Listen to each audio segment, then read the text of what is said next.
আমি আপনার সব প্রশ্নের উত্তর দেব।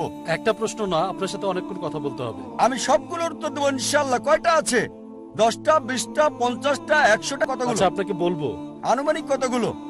অনেকগুলো প্রশ্ন আছে কতগুলো? আপনার কাছে। 10, 20, 100, 1000, 10,000? কতগুলো? এখন কি প্রশ্নগুলো আপনার মনে আছে? হ্যাঁ আছে। কতগুলো? 10, 20, 30? কতগুলো আছে? সম্ভবত কিছু হবে। কিছু কয়টা? 5টা না 10টা?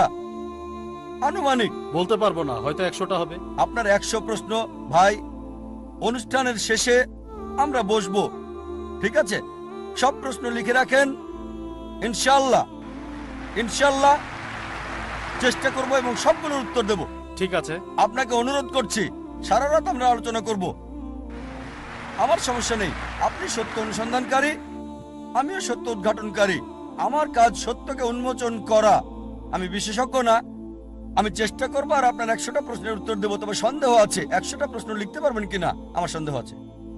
ঠিক এবার আছে। আপনার আসল প্রশ্নে আসি। আমি শেখর, আমি আইআরএফ এর কাছে কৃতজ্ঞ আমাদের সুযোগ দেওয়ার জন্য আপনাকে কিছু প্রশ্ন করার।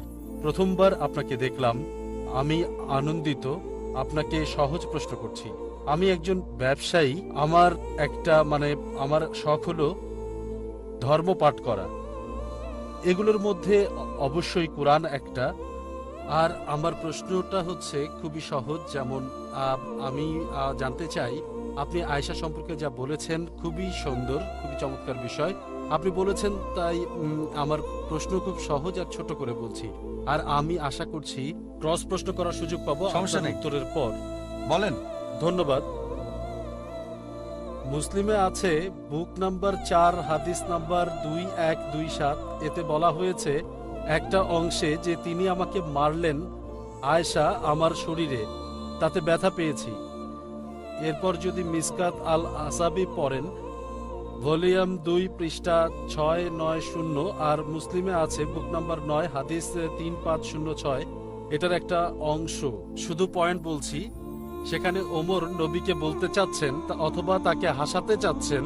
তিনি বলছেন, ঈশ্বরের বার্তাবাহক, আমার মনে হয় আপনি খাদেজার মেয়েকে দেখেছেন, যেখানে সে অতিরিক্ত টাকার কথা বলছে। আমি দাঁড়ালাম আর ঘাড়ে চর মারলাম। নবী তখন হাসলেন আর বললেন, তারা আমার পাশেই আছে। অতিরিক্ত টাকা চাইতে যে দেখেছো আবু বকর। তারপর আয়েশার কাছে গেলেন এবং তাকে ঘাড়ে চর মারলেন।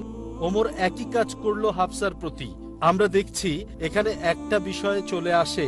আবার যদি কোরআনে সূরা নিসা অধ্যায় 4 আয়াত 34 দেখেন, স্ত্রীদের মধ্যে যাদের অবাধ্যতার আশঙ্কা করো তাদের উপদেশ দাও, শয্যা বর্জন করো, প্রহার করো। আপনার আলোচনা থেকে যা বুঝলাম, নারী এবং পুরুষের জন্য শাস্তির সমান বিধান করা হয়েছে। তাদের আঘাত করা যাবে কিনা সেটা নিয়ে ভাবছি না। আমার কথা হলো, নারীরা তাহলে কি করবে যদি পুরুষ ভুল করে? কারণ পুরুষ তো তাকে মারতে পারে। ভাই, ভালো প্রশ্ন করলেন আর আমি অনুমতি দিয়েছি ক্রস প্রশ্ন করার আমার উত্তরের পর। অনুমোদিত। ভাই, সহিহ মুসলিম এবং মিশকাতুল মাসাবি থেকে একটা হাদিসের কথা বললেন। আপনি কি হাফসা এবং হযরত ওমরের সম্পর্কটা জানেন? এখনো ভালো করে জানি না, কারণ আমি বিষয়টা এখনো আপনি পড়ছি। কি আয়েশা এবং আবু বকরের সম্পর্কটা জানেন? আল্লাহ তাদের শান্তিতে রাখুন। মনে হয় তারা বাবা মেয়ে। ঠিক আছে, আমি আপনাকে বলছি, আপনি কি বিবাহিত? জি। হ্যাঁ। আপনার কি কোনো মেয়ে আছে? 2 কন্যা। 2 জন। সুন্দর। আমি জান্নাতে যেতে চাই। সরি? আমি জান্নাতে যাব। না। যদি তাদের সঠিকভাবে লালন পালন করেন, আমার মনে ভালোবাসা আর আছে। স্নেহ দিয়ে, তবে জান্নাতে যেতে পারবেন। আমার মনে অন্যথায় নয়। আছে। তবে তবে শুধু ভালো কর্ম দিয়ে ঈমান ছাড়া জান্নাতে যেতে পারবেন না আপনি। তাই আপনার জন্য বেহেশতে যেতে হলে 2 কন্যাকে সঠিকভাবে লালন পালনের পাশাপাশি আপনাকে কোরআনের বিধান, সহিহ হাদিস মানতে হবে, বিশ্বাসী হতে হবে। বুঝতে পেরেছি। যেটা উত্তরের পরে আলোচনা করব। জি, আমি বুঝতে উত্তরের পরে পেরেছি। ইনশাআল্লাহ। একটা সহজ প্রশ্ন করি। ধরুন আপনার মেয়ে 10তলা বিল্ডিং থেকে লাফ দিতে চাইলে আপনি কি করবেন? আমি তাকে থামাবো। যদি সে অবাধ্য হয় তাহলে আপনি কি করবেন? কি করবেন তখন? তাকে আসল থামাবো। প্রশ্নে আসি। খুব ভালো। সে যদি বলে, আমি যেতে চাই, আমি সুপারম্যানের মতো উঠতে চাই, বাবা তুমি আমাকে বাধা দিচ্ছ কেন, সুপারম্যান হতে চাই আমি, আপনি কি করবেন? জি, আমি অবশ্যই তাকে আপনি থামাবো। চড় দিবেন কিনা? যদি প্রয়োজন হয়, সে বলল আমি লাফ দিতে চাই, কি করবেন? জি, আমি তাকে এই পথ থেকে হ্যাঁ ভাই, আমি সরিয়ে বলছি, দেব। আমি অন্য বলছি, পথে। যদি সে লাফ দিতে চায় 10 তলা থেকে, আমি তাকে মারবো। যদি দরকার হয় স্বাভাবিকভাবে না, আপনি বলবেন না আরে বাবা না দরকার নেই, না না আমি লাভ দেবো বাবা, তুমি দেখো আমি কিভাবে উঠছি, আমি উঠতে চাই, দিলেন একটা চড়। অনেক ক্ষেত্রে বাবাকে নিষ্ঠুর হতে হয়। জি। এখন আমাদের প্রিয় নবীজি মুহাম্মদ সাল্লাল্লাহু আলাইহি ওয়াসাল্লাম বলেছেন, যদি কেউ আল্লাহ এবং তার রাসূলকে নিজের জীবনের চেয়ে বেশি ভালো না বাসে সে মুসলিম না। যদি কেউ আল্লাহ এবং তার রাসূলকে নিজের জীবনের চেয়ে বেশি ভালো না বাসে সে মুসলিম না। সুতরাং অনেক ক্ষেত্রে যা হয়েছে, মাঝে মাঝে তারা তাদের স্বামীদের প্রতি উদাসীন ছিলেন। স্বাভাবিক স্বামী নন নবী মুহাম্মদ সাল্লাল্লাহু আলাইহি সাল্লাম। অনেক সময়, একবার নয়, অনেক ক্ষেত্রে যেখানে হযরত ওমর রাদিয়াল্লাহু আনহু এবং হযরত আবু বকর রাদিয়াল্লাহু আনহু যখন তারা জানলেন যে একজন স্ত্রী নবীজিকে কষ্ট দিয়েছেন, তারা নবীজির শ্বশুর ছিলেন কিন্তু তারা নবীজিকে ভালোবাসতেন, শুধু নিজের কন্যার চেয়ে বেশি না, নবীজিকে ভালোবাসতেন নিজের জীবনের চেয়েও বেশি। অনেক সময় দেখা গেছে যে আপনিও উল্লেখ করেছেন, আমি জানি না আপনি কোন ঘটনার কথা বলছেন, তারা জানলেন যে তাদের কন্যা আল্লাহর নবীকে কষ্ট দিয়েছে। কত বড় সাহস! যেহেতু তারা বাবা, তারা চড় মারতে পারেন, আপনি আমি পারবো না। আমাদের জন্য তারা উম্মাতুল মুমিনিন, তারা বিশ্বাসীদের মাতা, তারপরও তারা ছিলেন মানুষ। যেহেতু নবীজির স্ত্রী ছিলেন, তারা আমাদের জন্য উজ্জ্বল দৃষ্টান্ত, তারপরও তারা ছিলেন মানুষ। তারা ভুল করতেন, যেমনটা কারি তেলাওয়াত করেছেন সূরা নিসা অধ্যায় 4 আর 32, তারা সমান অধিকার চায়। আরেকটা আয়াত আছে সূরা আহজাব অধ্যায় 33, যেখানে নবীজির স্ত্রীগণ নবীজিকে বলছেন, কেন আমাদেরকে দুনিয়ার বিলাসিতা দেন না? তারা আপত্তি করলো, কেন আমরা এমন দারিদ্রতার মধ্যে জীবনযাপন করছি? আল্লাহ আয়াত নাযিল করলেন, যদি তোমরা দুনিয়ার জীবন চাও আমি তা তোমাদের দেব, তবে তোমরা জান্নাত পাবে না। কোরআনের এই আয়াত বলছে আমি তোমাদের মুক্ত করে দেব, তার মানে যদি তোমরা চাও আমি তোমাদের মুক্ত করে দেব। এমন না যে ডিভোর্স দিয়েছিলেন, তোমরা পৃথিবীর বিলাসিতা পেতে পারো তবে আখিরাতে জান্নাত পাবে না। তারপর নবীজির স্ত্রীগণ অনুতপ্ত হলেন আর ক্ষমা চাইলেন, আল্লাহ তাদের ক্ষমা করলেন। সুতরাং এখানেও এটার প্রসঙ্গ রয়েছে। আর উপর থেকে লাভ দেওয়ার চেয়ে নবীজির বিরুদ্ধে যাওয়া আরো খারাপ। উপর থেকে লাভ দিলে আপনার মেয়ে মারা যাবে, এইটুকুই ঠিক, কিন্তু নবীজির বিরুদ্ধে যাওয়া আরো খারাপ। উত্তরটা পেয়েছেন? স্যার, আমার প্রশ্ন এখনো রয়ে গেছে, আমি আপনার কথা আমি বুঝতে উত্তর পারছি। এখনো শেষ করিনি, ঠিক আছে আপনি প্রশ্ন করেন, সমস্যা নেই। আমার প্রশ্নটা খুবই সাধারণ। আমি এখনো উত্তরটা শেষ করিনি ভাই। ঠিক আছে। আপনার প্রশ্ন ছিল দুটো অংশে, তারপর আপনি কোরআনের আয়াতের উদ্ধৃতি দিলেন সূরা নিসা অধ্যায় 4 আয়াত 34, তারপর বললেন স্ত্রীকে আঘাত করার কথা। আমি শেষ করতে চাই আগের উত্তরটা, তা না হলে আপনি বলবেন জাকির অর্ধেক উত্তর দিয়েছে। আমি আপনার একটা অংশের উত্তর দিয়েছি। এরপর দ্বিতীয় অংশ হলো সূরা নিসা অধ্যায় 4 আয়াত 34, ঠিক পরের আয়াতটা যেটা কারি তেলাওয়াত করেছেন, তাতে বলা হয়েছে الرجال قوامون على النساء পুরুষ হলো নারীদের রক্ষাকারী। আয়াতটা বলছে যদি তারা অবাধ্য হয়, তারা অনুগত না হয়, তাহলে কথা বলবে না, তারপর শয্যা ত্যাগ করো। তবে তারপর আরবি শব্দ দারাবা, অর্থাৎ মৃদু প্রহার, তার মানে তাকে হালকা প্রহার করো, দারাবা। ইবনে আব্বাস রাদিয়াল্লাহু আনহু বলেছেন, যখন স্ত্রীকে আঘাত করবে মুখে আঘাত করবে না, পয়েন্ট নাম্বার 1। পয়েন্ট নাম্বার 2, যখন স্ত্রীকে আঘাত করবে শরীরে যেন দাগ না পড়ে। আর তিনি উদাহরণ দিলেন মেসওয়াক দিয়ে আঘাত করার। মেসওয়াক মানে টুথব্রাশ। আর এখন আমি বলবো রুমাল দিয়ে আঘাতের কথা। যদি আপনার স্ত্রীকে রুমাল দিয়ে আঘাত করেন, এটা রূপক, এটা প্রহার করা না। প্রহার করা ইসলামে অনুমোদিত নয়। স্ত্রীকে প্রহার করা মানে মুখে আঘাত করা, এত জোরে আঘাত করা যাতে শরীরের চিহ্ন থেকে যায়, আর 1 সপ্তাহ বা 2 সপ্তাহ সেটা তার মনে থাকবে। ইসলামে এভাবে স্ত্রীকে প্রহার করা নিষিদ্ধ। দারাবা হলো মৃদুভাবে আঘাত করা, তার মানে প্রথমে বলো ভুলের কথা, উপদেশ দাও, শয্যা ত্যাগ করো, সংকেত দাও, শেষ সংকেত মৃদুভাবে প্রহার করো। এখন যা বললাম, যে কোনো অপরাধের জন্য শাস্তি একই। শাস্তি একই। মৃদুভাবে আঘাত করাটা শাস্তি না, সতর্ক করা। আপনি কি উল্টোটা করবেন? মেয়ে কি বাবাকে মারতে পারে? আপনার মেয়ে যদি চড় মারে আপনি পছন্দ করবেন না। কেন? সমান। কারণ হচ্ছে, আগে শেষ করতে দেন। আপনি সমতার কথা বলছেন, মেয়ে আপনাকে চড় মারলে আপনি পছন্দ করবেন না। না। আচ্ছা ধরেন এমন সময় আসলো যখন আপনি বৃদ্ধ হবেন আর আপনি লাভ দিতে চাইলে মেয়ে আপনাকে চড় মারলো, সেটা মানায় না, ঠিক? যদিও আপনি বলছেন না, আমি আপনার সাথে একমত। আমি বুঝতে আমি আপনাকে পারছি। সাহায্য করছি, আপনি বুঝছেন কিন্তু আমার কথা বুঝছেন না। না, আমি আমি বুঝতে আপনাকে পারছি। সাহায্য করছি। ধরেন বয়সকালে আপনি পাগল হয়ে গেলেন, 10 তলা থেকে লাফ দিতে চান, আপনার মেয়ে বলছে বাবা এটা করো না বাবা, সে হয়তো আপনাকে চড় মারবে, সে তো ভালোর জন্য করছে, সমস্যা নেই, ঠিক আছে। আর এখানে একজন স্বামী সতর্ক করছে স্ত্রীকে, যদি স্ত্রী ঠিক না হয় তাহলে অবস্থাটা কি হবে চিন্তা করেন। ধরেন বড় কেউ, বিশাল বডি বিল্ডার কেউ আসলো আর আপনার সঙ্গে ঠাট্টা করলো, দুর্বল কেউ আসলে আপনি হয়তো তাকে মারবেন, বিদ্রুপকারীকে। আর্নল্ড শোয়ার্জনিগার এসে আপনাকে কিছু বললে আপনি কি তাকে মারতে পারবেন?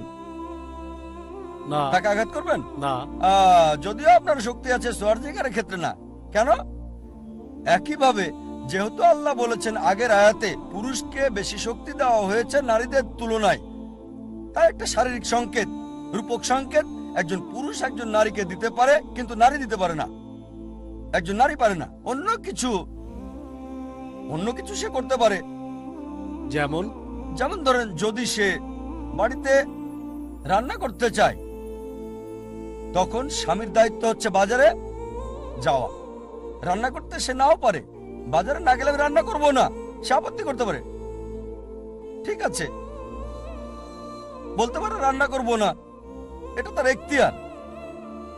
আবার ধরেন একটা উদাহরণ, স্বামী নামাজ পড়ছে না, নামাজ পড়া অতি জরুরি, সে প্রথমে সুন্দরভাবে আপত্তি জানাতে পারে, সে বলল প্রিয় স্বামী নামাজ পড়ো, তারপর সে কিছুটা রাগের সাথে বলতে পারে সমস্যা নেই। স্বামীর সাথে রাগান্বিত হতে কোনো সমস্যা নেই যদি তা আল্লাহ এবং রাসূলের খাতিরে হয়, তবে শারীরিক শাস্তি না, সেটা করা যাবে না।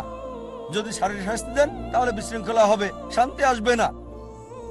চিন্তা করেন স্ত্রী আপনাকে চড় মারছে, আপনি কি ছেড়ে দেবেন? হয়তো বললেন ঠিক আছে। সুতরাং বোঝা গেল এটা রূপকার্থে আঘাত।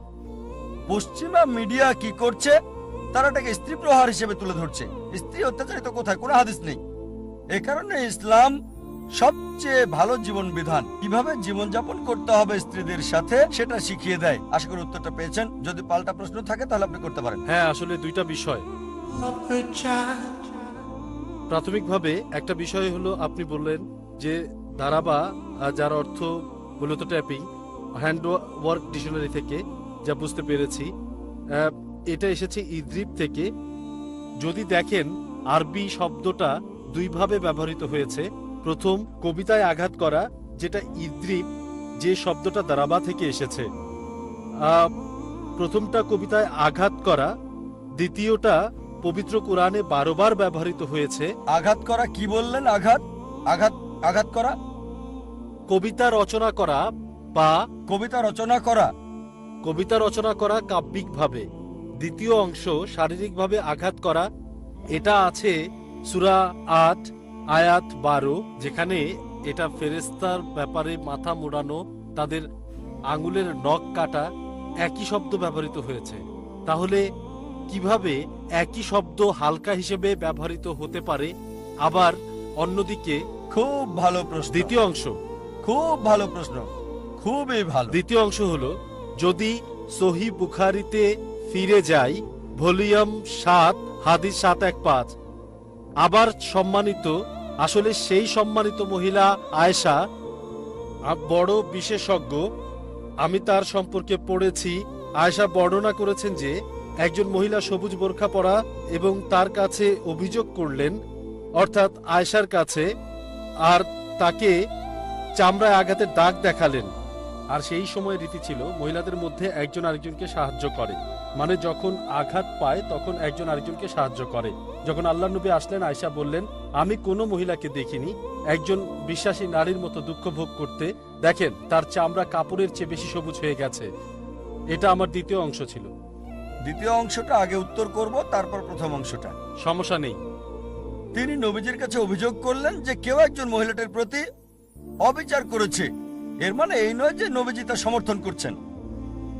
কেউ যদি অবিচার করে, আপনি অন্য হাদিসগুলো দেখেন, নবীজি তার ন্যায় বিচার করেছেন। তাহলে এটা না যে কেউ মহিলাটিকে আঘাত করলো আর নবীজি সেটা সমর্থন করেছেন, ঠিক? তিনি শুধু নবীজিকে জানাচ্ছেন হয়তো মহিলার প্রতি অবিচার করা হয়েছে, এটাই। যখন সে অভিযোগ করেছেন, মানে সে এটা সমর্থন করছে না।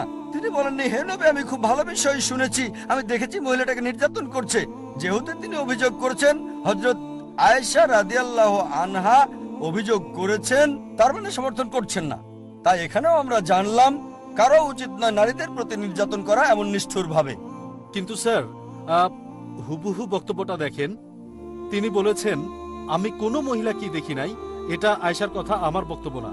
আমি এমন কোনো মহিলাকে দেখি নাই দুঃখ ভোগ করতে যতটা বিশ্বাসী মহিলা করে। সুতরাং আমরা দেখি মুহাম্মদের সময়ও মহিলারা ছিলেন খুবই খারাপ অবস্থায়, খুবই খারাপ অবস্থায়। যদিও দেখবেন এমন হাদিসে আছে, বলা হয়েছে আমি এমন কোন ব্যক্তিকে দেখি নাই অত্যাচারিত বিশ্বাসী বেলালের মতো। তার সমস্যা কি ছিল? তার মালিক শাস্তি দিয়েছিল, বলেছিল ঈশ্বর এক, এ কথা বলো না, তাহলে মুক্তি পাবে। হযরত বেলাল রাদিয়াল্লাহু আনহু তখন ওই অবস্থায় মৃত্যু মেনে নিতে প্রস্তুত। বললেন আমি আল্লাহকে অস্বীকার করব না, আমি বলে যাব লা ইলাহা ইল্লাল্লাহ মুহাম্মাদুর রাসূলুল্লাহ, কোন ঈশ্বর নেই আল্লাহ ছাড়া, নবী মুহাম্মদ আল্লাহর রাসূল। তিনি অত্যাচার সহ্য করেছেন। এখন যদি বলি বেলাল বিশ্বাসী, তাকে অত্যাচার করা হয়েছে, তার মানে এই নয় যে বেলালের প্রতি যে অত্যাচার করা হয়েছে রাদিয়াল্লাহু আনহু তা সঠিক ছিল, ভুল ছিল, কিন্তু সে বিশ্বাসী বলে অত্যাচার সহ্য করেছে। এক্ষেত্রে আমাদের প্রসঙ্গ দেখতে হবে, আমাদের দেখতে হবে সরাহ ফাতা আল বারি দেখতে হবে আসলে মহিলা কে ছিল অথবা কি ছিল, কে তাকে নির্যাতন করলো, স্বামী করলো নাকি সে কৃতদাসী ছিল। আপনাকে সরা দেখতে হবে। আমি মুহাদ্দিস না, আমি আপনাকে উত্তরটা দিতে পারবো। আপনাকে সরা বুঝতে হবে, দেখতে হবে। আর কেন মারলো, কে নির্যাতন করলো, স্বামী করেছে কিনা, স্বামী বিশ্বাসী ছিল কিনা, হাজারটা কারণ আছে। কিন্তু শুধুমাত্র স্যার মাফ করবেন, মিসকাত আল মাসাবিতে ভাই শেখর, আমার কথা শুনুন। অনেক দর্শক অপেক্ষা করছে মাইকের পাশে। ছোট করে সংক্ষেপে আপনার প্রশ্নটি করুন, একেবারে অল্প কথায়। আপনি অনেক বড় শীট নিয়ে এসেছেন, অনেক মানুষ অপেক্ষা করছে, কিন্তু সময় খুবই কম, আর সবকিছুই এখানে সম্ভব না এভাবে চালিয়ে যাওয়া। এটা ডিবেট পর্ব না, এটা প্রশ্নোত্তর পর্ব। আমি বলবো 4 লাইনে আপনার প্রশ্নটি করুন। ডাক্তার জাকিরকে উত্তরটি বলতে দিন। অনেক মহিলারা অপেক্ষা করছেন, তাদেরকে সুযোগ দিন। আর মাত্র 1 ঘন্টা 12 মিনিট হাতে আছে। ইতিমধ্যে আপনি 20 মিনিট ব্যয় করেছেন। ভাই না, আমি বুঝতে পারছি। প্রথমে দুটো প্রশ্ন করলেন, উত্তর দিলাম, বললেন পাল্টা প্রশ্ন করবেন, পাল্টা প্রশ্ন করেছেন, প্রতি উত্তরে আবার প্রশ্ন করছেন। 100 প্রশ্নের উত্তর দিতে আমার কোনো সমস্যা নেই, কিন্তু এখানে নিয়ম একবারে একটা প্রশ্ন, লাইনের পেছনে যান, সমস্যা নেই। দুটো প্রশ্ন করলেন, উত্তর দিয়েছি, আবার পাল্টা প্রশ্ন করলেন, পাল্টা প্রশ্নের উত্তরে আবার প্রশ্ন করছেন আপনি। তবে ভাই আমার সমস্যা নেই, আমি কিছু মনে করি না। আমি চাই অনুষ্ঠান শেষে আপনি কেবিনে আসুন, ইনশাআল্লাহ আমি আপনার সব প্রশ্নের উত্তর দেব। আমি আপনাকে জিজ্ঞেস করি, আপনার প্রশ্নের উত্তর দেওয়ার পর কি করবেন? হযরত আয়েশা যে ধর্মে বিশ্বাস করতেন, আপনি কি সেটা করবেন? হ্যাঁ কি না? আমি আপনার সব প্রশ্নের উত্তর দেব। একটা প্রশ্ন না, আপনার সাথে অনেকক্ষণ কথা বলতে হবে। আমি সবগুলোর উত্তর দেবো ইনশাআল্লাহ। কয়টা আছে? 10টা, 20টা, 50টা, 100টা? কতগুলো? আচ্ছা, আপনাকে বলবো। আনুমানিক কতগুলো? অনেকগুলো প্রশ্ন আছে কতগুলো? আপনার কাছে। 10, 20, 100, 1000, 10,000, কতগুলো? এখন কি প্রশ্নগুলো আপনার মনে আছে? হ্যাঁ আছে। কতগুলো? 10, 20, 30, কতগুলো আছে? সম্ভবত কিছু হবে। কিছু কয়টা? 5টা না 10টা? আনুমানিক বলতে পারবো না, হয়তো 100টা হবে। আপনার 100 প্রশ্ন। ভাই অনুষ্ঠানের শেষে আমরা বসবো, ঠিক আছে? সব প্রশ্ন লিখে রাখেন, ইনশাআল্লাহ ইনশাআল্লাহ চেষ্টা করব এবং সবগুলোর উত্তর দেব। ঠিক আছে। আপনাকে অনুরোধ করছি, সারা রাত আমরা আলোচনা করব, আমার সমস্যা নেই। আপনি সত্য অনুসন্ধানকারী, আমিও সত্য উদ্ঘাটনকারী। আমার কাজ সত্যকে উন্মোচন করা। আমি বিশেষজ্ঞ না, আমি চেষ্টা করবো আর আপনার 100টা প্রশ্নের উত্তর দেবো। তবে সন্দেহ আছে 100টা প্রশ্ন লিখতে পারবেন কিনা, আমার সন্দেহ আছে। ঠিক এবার আছে, আপনার আসল প্রশ্নে আসি। এটা পাল্টা প্রশ্নের ভিত্তিতে হবে। আপনার পাল্টা প্রশ্ন ছিল দারাবা শব্দের দুটো অর্থ, একটা অর্থ মাথা মুন্ডন, আর বললেন আপনি কিভাবে জানেন কোনটা সঠিক। ঠিক? হ্যাঁ, এটা ঠিক। কাউন্টার প্রশ্নে একটার বেশি প্রশ্ন করবেন না, তাহলে আপনি নিয়ম মানছেন না। স্যার, আমি শুধু খণ্ডন করছি আপনার খণ্ডন কথাকে। করে না, আপনি কাউন্টার প্রশ্ন করছেন। কাউন্টার প্রশ্নে ছিল দারাবা, দারাবা অর্থ আঘাত, এটা কাউন্টার প্রশ্ন। এই কাউন্টার প্রশ্নে আবার প্রশ্ন করলেন আপনি। একটা পাল্টা প্রশ্নে আরেকটা প্রশ্ন করতে পারেন না, একটা কাউন্টার প্রশ্ন করতে পারেন, তবে সেটা স্বাভাবিক প্রশ্ন ছিল। এবার দারাবা প্রশ্নে আসুন। আপনি বললেন আঘাত করা, আমি একমত। আর আমি কিভাবে জানলাম? একবার এটা মৃদু প্রহার, আরেকবার মাথা মুন্ডন। কোরআনের আয়াত দেখেন, বলা হয়েছে সূরা মারিয়াম অধ্যায় 19 আয়াত 47। মারিয়াম আলাইহিস সালাম তিনি বললেন, যখন ফেরেশতা জিবরাইল বলল তোমার পুত্র সন্তান হবে, তিনি বললেন কিভাবে তা সম্ভব যখন কোনো পুরুষ আমাকে স্পর্শ করেনি? কিভাবে আমার পুত্র হবে যখন কোনো পুরুষ আমাকে স্পর্শ করেনি? এখন যদি লগা দেখেন, হ্যান্ডওয়ার্ক ডিকশনারি ঠিক আছে। বা লেন্স, মনে হয় আপনি অনেক ডিকশনারি পড়েন, ইন্টারনেটে পাবেন। এটা কঠিন না, নেটে যান, টাইপ করুন, শত প্রশ্ন পাবেন ইসলামের বিরুদ্ধে। 100টা না 1000টা পাবেন, খুব সহজ, কোনো গবেষণা ছাড়াই। গবেষণা করলে আপনি জানবেন কে কার বাবা ছিল, কে কার স্বামী, কে কার মা, সবকিছু। কিন্তু নেটে যাবেন, আপনি সহজে পাবেন। এখন আরবি শব্দ মাসা, এর দুটো অর্থ আছে, শারীরিক স্পর্শ আর একটা সহবাস। তাই যখন মারিয়াম আলাইহিসসালাম বললেন কিভাবে আমার সন্তান হবে যখন কোনো পুরুষ স্পর্শ করেনি, তার মানে এটা শারীরিক স্পর্শ না, এর মানে হচ্ছে সহবাস, ঠিক? হ্যাঁ, একইভাবে অনেক আয়াত আছে কোরআনে, যখন 2-3টা অর্থ থাকে সবগুলোই সঠিক হতে পারে, আবার একটাও হতে পারে। সঠিকটা জানার জন্য হাদিস পড়তে হবে। হাদিস কোরআনের আয়াতের ব্যাখ্যা, ঠিক? হয়তো একটা শব্দের 2-3টা অর্থ ব্যবহৃত হতে পারে, একটা আয়াত এক অর্থ, অন্য আয়াতের জন্য হয় আরেকটা অর্থ। হাদিস হচ্ছে তার ব্যাখ্যা। যখন আমরা হাদিস দেখি সূরা নিসা অধ্যায় 4 আয়াত 34-এর দারাবার শব্দের জন্য, সেখানে নবীজি বলেছেন মুখে আঘাত করো না, গুরুতর আঘাত করো না, হালকাভাবে প্রহার করো। আমি উত্তরটা বলেছি, কিন্তু আপনি হাতের নোটে বেশি মনোযোগ দিয়েছিলেন, এই কারণে উত্তরটা ভুলে গেছেন। যদি আমার উত্তরটা শুনতেন, বলেছি 2-3টা অর্থ থাকলে সবগুলো সঠিক হতে পারে, একটা সঠিক হতে পারে, দুটো সঠিক হতে পারে, 3টাও সঠিক হতে পারে। এজন্য আপনাকে হাদিসে ফিরে যেতে হবে। কোরআন বলছে আতিউল্লাহ আতিউর রাসূল। আল্লাহ এবং রাসূলকে মান্য করো। তাই 2-3টা অর্থ দেখলে হাদিসে ফিরে যেতে হবে, আর দেখতে হবে নবীজি শব্দটা দিয়ে কি বোঝাতে চেয়েছেন। তাই যখন এটা বলছে তাদেরকে শাস্তি দাও, এখানে হালকাভাবে আঘাত করা। আর এজন্যই আপনাকে সহযোগী বই কোরআনের ব্যাখ্যা হাদিস জানতে হবে। সহিহ হাদিস ছাড়া আপনি বুঝতে পারবেন না ইসলাম। নবী এর মানে বলেছেন হালকা প্রহার করো, টুথব্রাশ দিয়ে আঘাতের মতো, মুখে আঘাত করবে না, শরীরে দাগ হওয়ার মতো আঘাত করবে না, এই পথনির্দেশ দিয়েছেন রাসূল। এ কারণে এটা বাধ্যতামূলক যে কোরআনের পাশাপাশি অনুসরণ করতে হবে সহিহ হাদিস। আশা করি উত্তরটা পেয়েছেন। ইনশাআল্লাহ আমি আপনার জন্য অপেক্ষা করব 10টার পর স্পিকার লাউঞ্জে, ইনশাআল্লাহ। ঠিক আছে ভাই শেখর? হ্যাঁ, ধন্যবাদ। যেহেতু আপনার 2 কন্যা, আপনি বললেন আমি যাবো সেখানে। সরি, একজন ছেলেও ছেলে? আছে। কোনো হাদিস বলছে না যে ছেলে আপনাকে জান্নাতে নিয়ে যাবে। যদি সেই ছেলে ধার্মিক হয়, আপনার জন্য দোয়া করে, ইনশাআল্লাহ সেও আপনার জান্নাতে যাওয়ার রাস্তা হতে পারে। আমার কথা হলো, আমি বলবো যে ভালো কাজ করার পাশাপাশি আপনাকে বিশ্বাসী হতে হবে, কারণ ঈমান হলো জান্নাতে যাওয়ার গুরুত্বপূর্ণ বৈশিষ্ট্য। যেহেতু আপনি জান্নাতে যাওয়ার বিষয়ে কথা বলছেন, ইনশাআল্লাহ আমি আল্লাহ সুবহানাহু ওয়া তাআলার কাছে দোয়া করছি তিনি যেন আপনাকে জান্নাতে যাওয়ার রাস্তা করে দেন, ইনশাআল্লাহ। ধন্যবাদ। আমার নাম লি, আমি একজন ছাত্র। আপনি আপনার লেকচারে বললেন যে যীশু খ্রিস্ট মুসলিম ছিলেন কারণ তিনি ঈশ্বরের কাছে আত্মসমর্পণ করেছেন। আমরা জানি যে যীশু খ্রিস্ট মদ পান করেছিলেন, 5 ওয়াক্ত নামাজ পড়েননি, তিনি শুধুমাত্র আল্লাহর কাছে আত্মসমর্পণ করেছিলেন। তাহলে সেই একই যুক্তি দিয়ে আমি বলতে পারি আহলে কিতাবীদের যে কেউ, খ্রিস্টান বা ইহুদি, এরা আসলে মুসলিম, কারণ তারাও আল্লাহর কাছে নিজের ইচ্ছাকে সমর্পণ করেছে। ভাই, আপনার প্রশ্নটা যদি আমি ঠিক মতো বুঝে থাকি, আপনি বললেন যে একজন মানুষ হোক সে খ্রিস্টান বা ইহুদি, আল্লাহর কাছে আত্মসমর্পণ করলে সে মুসলিম। হ্যাঁ, কারণ আপনি বলেছেন যীশু মুসলিম ছিলেন, একই ভাই, যুক্তি। আমি আপনার সাথে একমত। যদি কেউ আল্লাহর কাছে আত্মসমর্পণ করে তাহলে আরবিতে তাকে বলা হবে মুসলিম। তবে তার আগে আপনাকে জানতে হবে আল্লাহ আমাদের কি নির্দেশ দিয়েছেন। যদি অন্য কিছু ভেবে থাকেন, যদি এমন ধর্মগ্রন্থ পড়েন যেটা আল্লাহর বাণী নয়, আর মনে করেন আমি আল্লাহর কাছে আত্মসমর্পণ করেছি, এমন ধর্মগ্রন্থ মেনে চলছেন যেটা আল্লাহর বাণী নয়, তাহলে আপনি সত্যিকারের মুসলিম নন। তাহলে প্রথমে আপনাকে দেখতে হবে আল্লাহ আমাদের কি নির্দেশ দিয়েছেন। আপনি যদি পৃথিবীর প্রধান প্রধান ধর্মগ্রন্থগুলো পড়ে তুলনা করেন, তাহলে আপনি দেখবেন সেই সাথে ব্যবহার করবেন যুক্তি আর বিজ্ঞান। একমাত্র যে ধর্মগ্রন্থটা পরীক্ষায় পাশ করবে এই সর্বশেষ আর চূড়ান্ত টেস্টামেন্ট। যদি ওল্ড টেস্টামেন্ট আর নিউ টেস্টামেন্ট বলে কিছু থেকে থাকে, তাহলে এটা হল লাস্ট টেস্টামেন্ট। এখন যদি আপনি সত্যি আল্লাহর কাছে আত্মসমর্পণ করতে চান, প্রথমে আপনাকে বুঝতে হবে যে সত্যিকারের আল্লাহ কে, তিনি আমাদের কি নির্দেশ দিয়েছেন, এরপর আপনি তার কাছে আত্মসমর্পণ করবেন। সেজন্য আমি কথাটা এইভাবে বলি, সত্যিকারের মুসলিম হলো সেই লোক যে আল্লাহ তাআলার নির্দেশগুলো মেনে চলে। এখন যীশু খ্রিস্ট বা ঈসা আলাইহিস সালাম ছিলেন আল্লাহ তাআলার রাসূল, তার উপর ওহী নাজিল হয়েছিল, অবশ্যই তিনি আল্লাহর ইচ্ছা পূরণ করেছেন।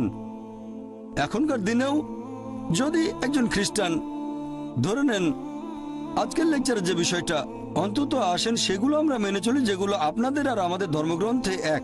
ধরেন আপনি বললেন বাইবেল ঈশ্বরের বাণী, আমি বললাম কোরআন আল্লাহ তাআলার বাণী। তাহলে আসেন অন্তত কমন জিনিসগুলো আমরা মেনে চলি, পার্থক্যগুলো একপাশে রেখে দিই। আপনাদের বাইবেল বলছে এক ঈশ্বরে বিশ্বাস করো। আপনি যদি ট্রিনিটিতে বিশ্বাস করেন তাহলে বাইবেলের বিরুদ্ধে যাচ্ছেন। ট্রিনিটি শব্দটা বাইবেলের কোথাও বলা নেই, তবে শব্দটা কোরআনে আছে। পবিত্র কোরআনে সূরা নিসা অধ্যায় 4 আয়াত নম্বর 171, ওয়ালা তাকুলু সালাসা। তোমরা 3 বলো না। যদি আপনি ট্রিনিটি বিশ্বাস করেন তাহলে বাইবেলের বিরুদ্ধে যাচ্ছেন। এরপর বাইবেলে আরো আছে যে তোমরা মূর্তি পূজা করবে না। বাইবেল বলছে তোমরা সর্বশেষ আর চূড়ান্ত নবীকে বিশ্বাস করবে। যীশু খ্রিস্ট নিজের মুখে বলেছেন, গসপেল অফ জন অধ্যায় 16 অনুচ্ছেদ 12 থেকে 14, তোমাদেরকে বলার মতো আমার অনেক কথা আছে, তোমরা সেগুলো এখন সহ্য করতে পারবে না। কারণ যখন সত্যের আত্মা আসবে সে তোমাদের সত্যের পথে নিয়ে যাবে। সে নিজে থেকে কিছু বলবে না, যে কথাগুলো শুনবে সেগুলোই বলবে। সে তোমাদের ভবিষ্যতের কথা বলবে, সে আমাকে মহিমান্বিত করবে। যদি আপনি সত্যিই বাইবেলের অনুসারী হন তাহলে সর্বশেষ আর চূড়ান্ত নবী মুহাম্মদ সাল্লাল্লাহু আলাইহি সাল্লামকে মেনে চলবেন। তার মানে পবিত্র কোরআন মেনে চলবেন আর আমাদের নবীর কথাগুলো। তাহলে যদি পবিত্র কোরআন আর নবীর কথাগুলো মেনে চলেন আপনি হবেন মুসলিম। আমি আমার লেকচারে বলেছি আসুন আমরা সেগুলো মেনে চলি যেটা কমন। পার্থক্যগুলো এ ব্যাপারে আমি আগেও বলেছি, আমি বাইবেলের কয়েকশো পরস্পর বিরোধী কথা নিয়ে লেকচার দিতে পারি, তবে সেটা করতে চাই না। একবার একজন একটা বই লিখেছিলেন আমেরিকাতে, ডক্টর উইলিয়াম ক্যাম্বেল, যে পবিত্র কোরআনে 30টা বৈজ্ঞানিক ভুল আছে। আমি শিকাগোতে গিয়ে তার সাথে বিতর্ক করলাম, তার সবগুলো অভিযোগ খণ্ডন করলাম। তারপর আমি বাইবেল থেকে 38টা বৈজ্ঞানিক ভুলের কথা বললাম, তিনি একটার উত্তর দিতে পারেননি। আমি এই ভুলগুলো আল্লাহ সুবহানাহু ওয়া তাআলার উপর চাপাতে পারি না। প্রথমে আমাদের দেখতে হবে কোন গ্রন্থটা আসলে আল্লাহর বাণী, তারপর সেটা মেনে চলবো। যদি আমি তর্কের খাতিরে এটা মেনেও নেই বাইবেল হচ্ছে আল্লাহর বাণী, সেক্ষেত্রেও আপনি মেনে চলবেন সর্বশেষ আর চূড়ান্ত নবী মুহাম্মদ সাল্লাল্লাহু আলাইহি সাল্লামকে। আসেন দুটো ধর্মগ্রন্থে যেগুলো কমন সেটা মেনে চলি, আর আজকে থেকে শুরু করি এইগুলো মেনে চলা, কমন জিনিসগুলো মানবো। আশা করি উত্তরটা পেয়েছেন। আমার নাম পাস্কেল, আমি একজন শিক্ষক, আমি একজন খ্রিস্টান। আপনার কথাই বলছি। আপনি ইংরেজি অনুদিত গসপেলের সাথে একমত, যা আমরা খ্রিস্টানরা বিশ্বাস করি। আমি এগুলোর উদ্ধৃতি দিচ্ছি। 1 নম্বর, 4টি গসপেলে যখন যিশু দীক্ষা নিয়ে বেরিয়ে আসলেন, স্বর্গ থেকে একটা শব্দ হচ্ছিল, এ আমার প্রিয় পুত্র, আমি তার উপর সন্তুষ্ট, তাকে মানো। একইভাবে 2 নম্বরে আছে, মাউন্ট টাবুরে তাকে পবিত্র করা হলো, তার মুখমণ্ডল সূর্যের মতো দেখাচ্ছে, স্বর্গ থেকে শব্দ বেরিয়ে আসছে, এ আমার প্রিয় সন্তান, আমি তার উপর সন্তুষ্ট, তোমরা তার কথা শোনো। অনেক সময় তিনি শয়তানকে তাড়াতেন। তারা মানুষের কাছে এসে বলতো, হে ঈশ্বরের সন্তান, কেন আমাদের অত্যাচার করছো সময়ের আগে? আবার বড় যাজকের সামনে যাজক যখন তাকে বলল, মহাপ্রভুর শপথ, তাকে বললাম, তুমি কি ঈশ্বরের পুত্র? তখন যিশু বলল, তুমি এটা বলছো। আর যাজক 5 নম্বর অনুচ্ছেদ বলছে, প্রধান যাজক যখন তারা যিশুকে অভিযুক্ত করলো, পিলাতের সামনে বলল, এই লোকটি বলছে সে ঈশ্বরের পুত্র, ধর্মমতে সে অভিশপ্ত, আর আমরা তাকে ক্রুশবিদ্ধ করতে চাই। পিলাত এটা জানতেন না, সেজন্য তারা যিশুকে ক্রুশে চড়াতে চাইলেন। তাহলে সে নিজেকে ঈশ্বরের পুত্র দাবি করেছিল, যদিও সে সরাসরি বলেনি আমি ঈশ্বরের পুত্র, পরোক্ষভাবে বলেছে। ধরুন আপনি ডাক্তার জাকির নায়েক, আপনি এমবিবিএস ডাক্তার, আর আপনি বললেন, হ্যাঁ ভাই আপনি বলেছেন, এর মানে এই নয় আপনি নিজে বলেছেন আমি ডাক্তার জাকির নায়েক এমবিবিএস। একইভাবে যদিও যিশু নিজে বলেননি আমি ঈশ্বরের পুত্র, তিনি সম্মতি দিয়েছেন, সম্ভবত ভদ্রতার খাতিরে তিনি বলেননি আমি ঈশ্বরের পুত্র। আবার আরেকটি উদাহরণ, ভাই আপনার প্রশ্ন ইতিমধ্যে 5টা অনুচ্ছেদের উদ্ধৃতি দিয়েছেন, কোনোটারই রেফারেন্স বলেননি। না না, আমি এটার জন্য প্রস্তুত না, তাই আর বলছি না। আমি রেফারেন্সটা বলে দেবো, কোনো সমস্যা নেই, আমি রেফারেন্সটা বলে দেবো, আপনাকে সাহায্য করবো ভাই, আমি আপনাকে সাহায্য করতে চাই ভাই, কোনো সমস্যা নেই। আপনার প্রশ্নটা কি? আপনি কি এই 5টা অনুচ্ছেদ বলে বোঝাতে যাচ্ছেন যিশু ঈশ্বর দাবি করেছিলেন? হ্যাঁ। ঠিক আছে, আমি উত্তর দিচ্ছি। আমার চ্যালেঞ্জ ছিল একটা মাত্র স্পষ্ট বক্তব্য বের করে দেখান পুরো বাইবেল থেকে, যেখানে যীশু খ্রিস্ট আলাইহিস সালাম নিজে বলেছেন আমি ঈশ্বর, অথবা বলেছেন আমার উপাসনা করো, আমি খ্রিস্টান ধর্ম গ্রহণ করতে প্রস্তুত। একটা মাত্র বক্তব্য দেখাতে পারেন নাই স্পষ্টভাবে বলা সম্পূর্ণ বাইবেল থেকে, যেখানে যীশু খ্রিস্ট আলাইহিস সালাম নিজে বলেছেন আমি ঈশ্বর অথবা আমার উপাসনা করো। এখানেই বাইবেল আছে, আর এটা কিং জেমস ভার্সন। যেহেতু আপনি একজন শিক্ষক, আপনি প্যাস্টরও হতে পারেন। আপনি কি প্যাস্টর? না না না, আমি একজন শিক্ষক, আমি খ্রিস্টান ধর্মের একজন প্রকৃত বিশ্বাসী। আছে, রেড লেটার নামে এক ধরনের বাইবেল আছে যেখানে যিশুর কথাগুলো লাল করা আছে। আপনি 5টি বিষয় উল্লেখ করেছেন, আর এগুলোকে 2 ভাগে ভাগ করা যায়। প্রথমে আপনি এলোমেলো উদ্ধৃতি দিলেন আর সঠিকভাবে উদ্ধৃতি দিলেন না। যা বলতে চেয়েছেন সেটা আছে গসপেল অফ জন 3 নম্বর অধ্যায় অনুচ্ছেদ 16। বলা আছে, ঈশ্বর পৃথিবীকে এত ভালোবাসলেন একমাত্র ঔরসজাত সন্তানকে দিয়ে দিলেন। তোমাদের কেউ যদি তাকে বিশ্বাস করে তার মৃত্যু হবে না, চিরস্থায়ী জীবন পাবে। এটা 4 গসপেলেই নাই, এটা আছে গসপেল অফ জন 3 নম্বর অধ্যায় অনুচ্ছেদ 16। এগুলো লিখে রাখেন, পরে চেক করে দেখবেন। গসপেল অফ জন 3 নম্বর অধ্যায় অনুচ্ছেদ 16। ঈশ্বর পৃথিবীকে এত ভালোবাসলেন যে নিজের সন্তানকে উৎসর্গ করলেন, যে কেউ তার উপর বিশ্বাস করবে সে মরবে না, চিরস্থায়ী জীবন পাবে। আবার আপনি উদ্ধৃতি দিলেন 5ম বার শেষ দিকে যে যীশুখ্রিস্ট বলেছেন তিনি ছিলেন ঈশ্বরের সন্তান। আপনি বলেছেন, আপনি কি জানেন বাইবেলে ঈশ্বরের পুত্র এ কথাটা অসংখ্যবার বলা আছে। যদি আপনি বাইবেল পড়েন, আদম ছিলেন ঈশ্বরের পুত্র, আল্লাহ তাকে শান্তিতে রাখুন। ইব্রাহিম ছিলেন ঈশ্বরের পুত্র, ইসরাইল ছিলেন ঈশ্বরের পুত্র। আপনি যদি রোমান্স পড়েন 8 নম্বর অধ্যায়ে বলা আছে তারা সকলেই যারা ঈশ্বরের আত্মার দ্বারা পরিচালিত তারা সকলে ঈশ্বরের পুত্র। আপনি যদি ঈশ্বরের দূত হন আপনি ঈশ্বরের পুত্র। যদি আমি ঈশ্বরের দূত হই আমি ঈশ্বরের সন্তান বাইবেল অনুসারে। কিন্তু তারা বলে না না না না না, যীশু খ্রিস্ট স্বাভাবিক সন্তান না, তিনি ঔরসজাত সন্তান। এবার আপনার শেষ প্রশ্ন ঈশ্বরের পুত্রের ব্যাপারে। বাইবেলে অসংখ্য ঈশ্বরের পুত্রের উল্লেখ আছে। আদম ঈশ্বরের পুত্র, ইব্রাহিম ঈশ্বরের পুত্র, ইসরায়েল ঈশ্বরের পুত্র। যারা ঈশ্বরের আত্মার সাহায্যে পরিচালিত তারা ঈশ্বরের পুত্র। কিন্তু খ্রিস্টান মিশনারিরা বলে না না না, যীশু খ্রিস্ট স্বাভাবিক পুত্র না। আসুন আপনার প্রথম প্রশ্নে, তিনি ঈশ্বরের ঔরসজাত সন্তান। তারপর তারা বলে যা আপনি বলেননি, আমি আপনাকে সাহায্য করছি। গসপেল অফ জন 3 নম্বর অধ্যায় অনুচ্ছেদ 16।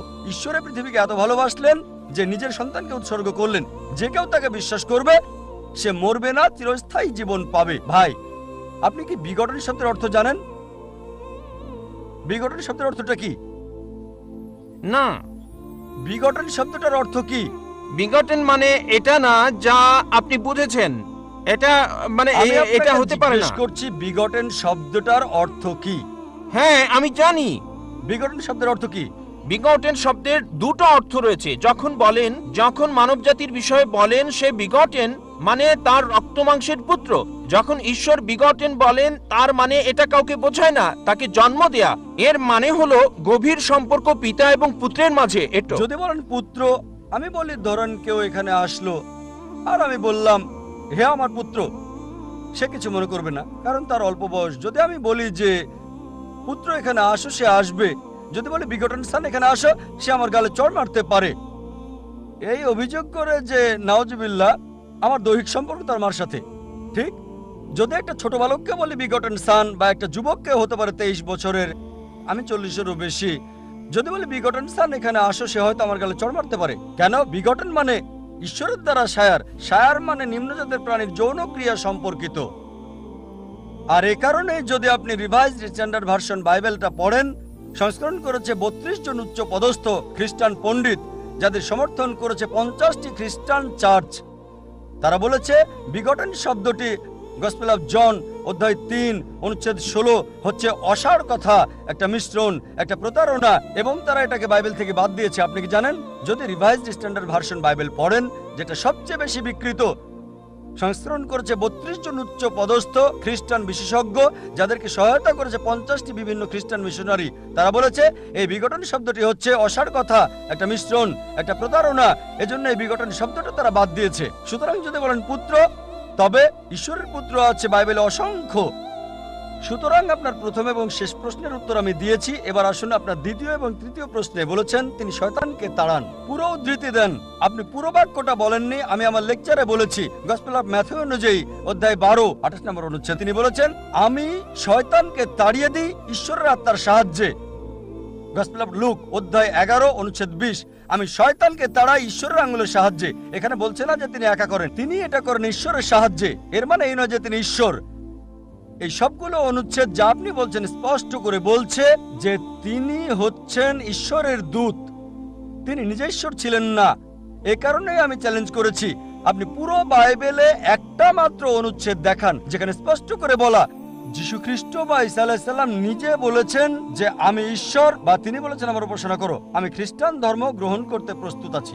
যীশু কোথাও কখনো বলেননি যে শুধু যদি আমি বলি পুত্র এখানে আসো, এর মানে এই নয় যে আমার ঔরসজাত সন্তান। ঠিক একইভাবে যদি আপনি আমাকে বলেন যে আমি আপনাকে ডাক্তার জাকির নায়েক বলে ডাকবো, ঠিক আর যদি আমি আপত্তি না করি যে না এটা সঠিক হতে পারে, ভুলও হতে পারে, লোকজন বলে ডাক্তার জাকির নাইক একজন বিশেষজ্ঞ, আমি নিজেকে মনে করি না বিশেষজ্ঞ, আমি একজন জ্ঞানের ছাত্র হিসেবে নিজেকে চিন্তা করি।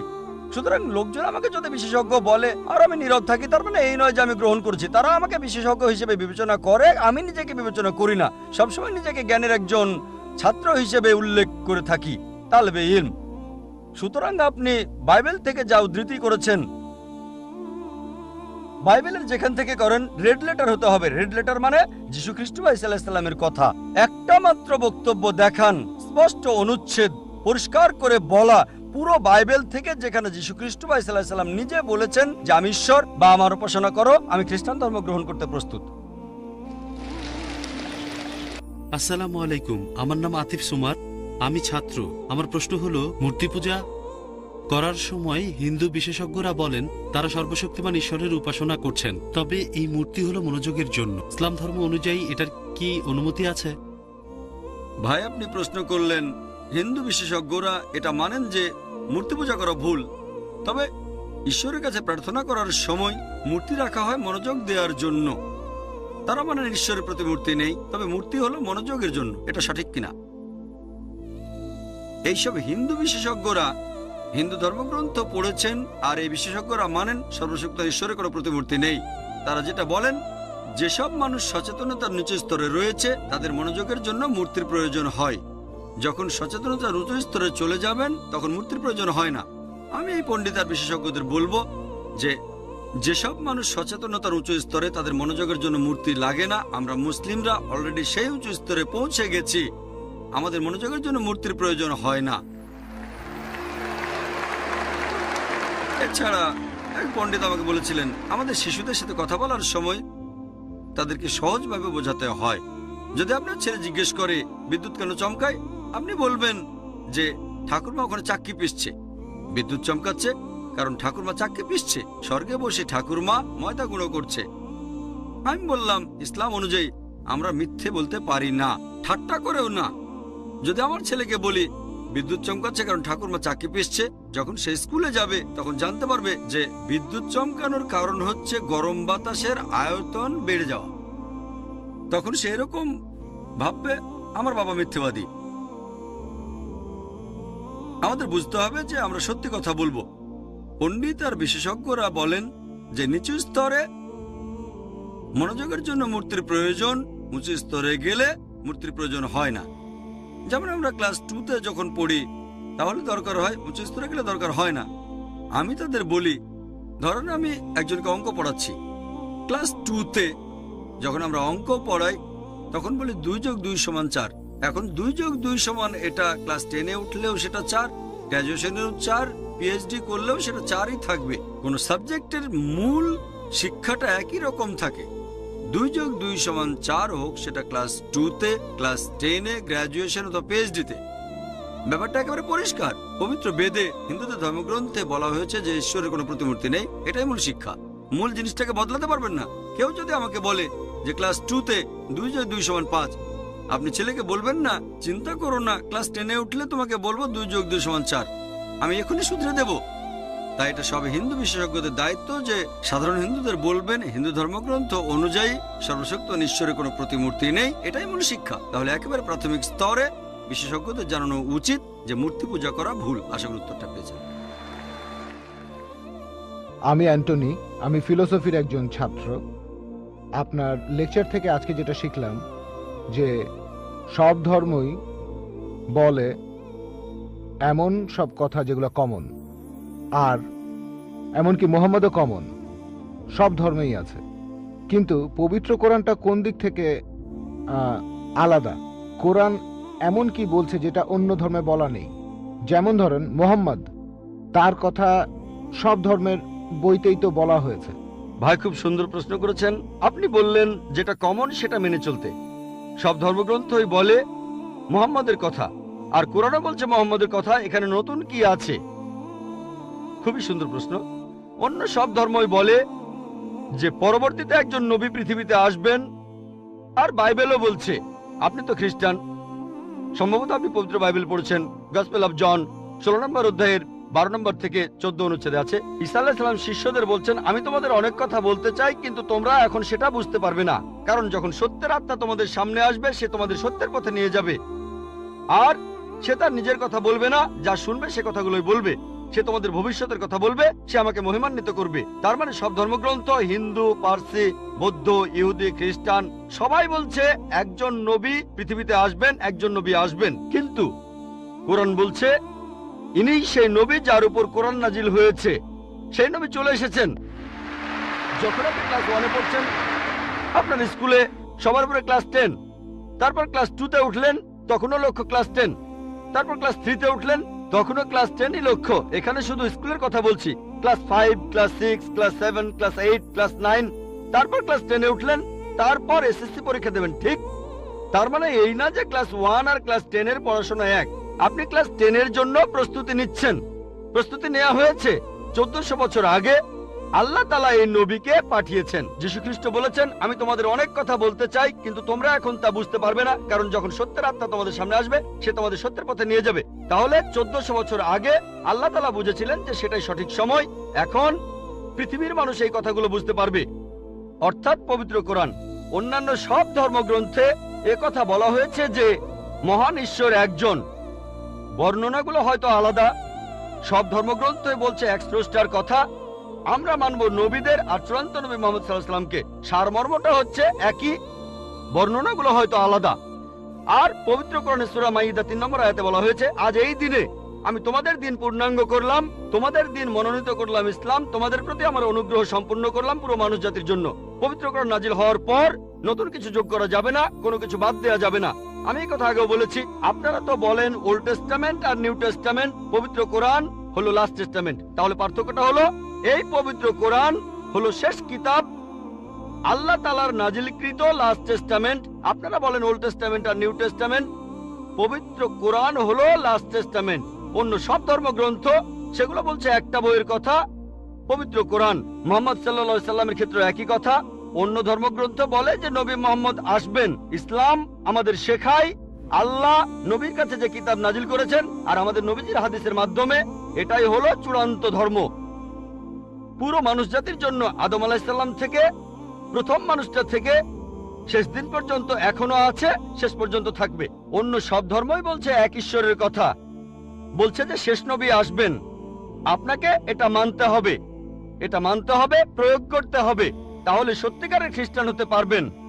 সেজন্য আমি বলি, ইসলাম আর খ্রিস্টান ধর্মের সাদৃশ্যের উপর আমি একটা লেকচার দিয়েছিলাম। সেখানে প্রমাণ করেছি যে মুসলিমরা আমরা খ্রিস্টানদের চাইতে অনেক বেশি খ্রিস্টান। খেয়াল করে দেখবেন, আমরা যীশু খ্রিস্টকে সাধারণ খ্রিস্টানদের চাইতে অনেক বেশি মানি। আমার ভিডিও ক্যাসেট দেখতে পারেন, ইসলাম ও খ্রিস্টান ধর্মের সাদৃশ্য। আমি অনেক ব্যাপারে একমত ডক্টর জাকির নায়েকের সাথে। উনি যেভাবে ধর্মের কথা বললেন, যেভাবে এক ঈশ্বরের কথা বললেন, কিন্তু মিস্টার নায়েক নিজেই বললেন যে হিন্দুইজমের সংস্কারকরা তারা জোর দিয়ে বলছেন বেদকে মানার জন্য, পুরাণাগুলোকে নয়। তাই যদি হয়ে থাকে তাহলে কি আমরা কল্কিকে অবতার বলে মানতে পারি? আর আমার দ্বিতীয় প্রশ্নটা হলো, আমি এরপরে আরো 2টা প্রশ্ন করব। যদি কল্কি পুরাণা আর কল্কি অবতারের ব্যাপারটা ইন্ডিয়ার এই 2টা ধর্মের মধ্যে শান্তি আনতে পারে, ঠিক আছে, তাহলে এটাকে ভালোভাবে মূল্যায়ন করুন আর মানুষজনকে সেই কথাটাই জানান। আরেকটা ব্যাপার হলো, আপনি বললেন হিন্দুইজমে বেদ সবচেয়ে পবিত্র, আর আমার একজন বন্ধু একটা প্রশ্ন করেছে যে বেদ, এই হিন্দু ধর্মগ্রন্থটা হিন্দুদের সবাই পড়তে পারে না। এটা সত্যি কথা। হিন্দুদের মধ্যে 4টা বর্ণ আছে, ব্রাহ্মণরা বাদে অন্য 3 বর্ণের লোকেরা বেদ পড়তে পারে না। ক্ষত্রিয় আর বৈশ্যরা বেদ শুনতে পারে, তবে শূদ্ররা কখনো বেদ পড়তে পারে না, তারা বেদ শুনতেও পারবে না। তাহলে হিন্দুইজম আসলে কি? আমি বলছি এর জন্য। আপনি কি বলবেন? হ্যাঁ, আপনি অবশ্যই। কি বলবেন যে শূদ্ররাও আসলে হিন্দু? ভাই, কিন্তু খুব ভালো আপনি প্রশ্ন বললেন করেছেন। হিন্দু হলো একটা But ভৌগোলিক please, বিশেষত্ব, excuse me, আর ভাই। আমিও একমত। Excuse me, ভাই প্লিজ একবারে একটা প্রশ্ন করুন। আগের জন 2টো প্রশ্ন করেছে, আমি একটা উত্তর দিয়েছি, আরেকটা দেইনি। আমি যে উত্তরটা জানতাম না এমন না, প্রথমটার উত্তর দিয়েছি। একবারে একটা প্রশ্ন করুন, পরে আরো প্রশ্ন করুন, কোনো সমস্যা নেই। আমি এখানে আছি, আমার ফ্লাইট ভোর 4:30টায়। ওকে, একবারে একটা প্রশ্ন করুন, আমি উত্তর দেবো। যদি না জানি তাহলে বলবো উত্তরটা জানি না। আগের জন দুটো প্রশ্ন করেছিলেন, প্রথমটার উত্তর দিয়ে যখন বসে পড়লাম তখন আমার মনে হলো ভুলে গেছি আমি একজন মানুষ, কম্পিউটার নই। আচ্ছা আচ্ছা, ঠিক আছে। তাই আমি বসে পড়ার পর মনে পড়লো, ওহো, উত্তরটা দেওয়া হয়নি। এবার আপনার উত্তরটা দেই। আপনি প্রথমে যে প্রশ্নটা করেছেন, হিন্দু সংস্কারকরা বলেন পুরাণাকে মেনে চলো না, শুধু বেদকেই মেনে চলো। তাহলে আমি কল্কি পুরাণের উদ্ধৃতি দিলাম কেন? এগুলো বাদ দিলে তখন কি হবে? ভাই, আমার লেকচারের শেষে আমি পরিষ্কারভাবে বলেছি আমি বেদের উদ্ধৃতি দিয়েছি, অন্যান্য হিন্দু ধর্মগ্রন্থের উদ্ধৃতিও দিয়েছি। এখন যদি বেদকে রেখে অন্য সবগুলো হিন্দু ধর্মগ্রন্থের কথা বাদ দিয়ে দেন, লেকচারটা আমার একই রকম থাকবে। সর্বশেষ আর চূড়ান্ত নবীর কথা শুধু পুরাণাতেই বলা হয়নি, শুধু কল্কি পুরাণা থেকে না, আমি বেদ থেকে অনেকগুলো উদ্ধৃতি দিয়েছি। আপনি হয়তো শোনেননি, আপনি চাইলে আবারও বলতে পারি। কি বলবো?